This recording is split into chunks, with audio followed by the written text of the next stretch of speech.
আমাদের কি জুলাই আন্দোলন করা ভুল ছিল, যার কারণে হচ্ছে রাস্তায় ফালাই দিয়ে লোকজন লাইট খাইতেছে, তাও মেয়েরে আমার ইচ্ছে মতো চুল ধরে লাইট খাইছে আমার আব্বারে খুঁজতেছে মারার জন্য।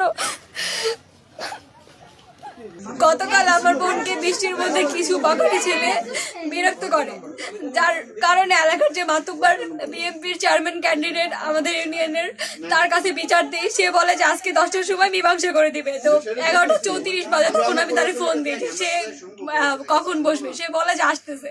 12টা পর্যন্ত অপেক্ষা করি, সে আর আসে নাই। তারপর ইউনো স্যারের কাছে গেছি, স্যারের কাছে গিয়ে হচ্ছে কমপ্লেন দিছি। দেওয়ার পর স্যার বলছে যে পুলিশে জানাও, জানার পর তারা যাবে তোমার সাথে। তাদের সাথে আসছি, আসার পর এই ফ্রিজিং এর ব্যাপারটা সমাধানে চলে আসছে যে রবিবারে সব মিটাই দিবে দুই পক্ষকে।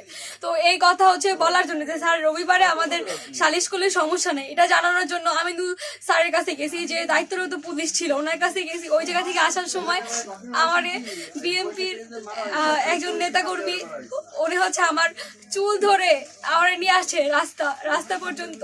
নিয়ে আসার পর তার বাবা আমার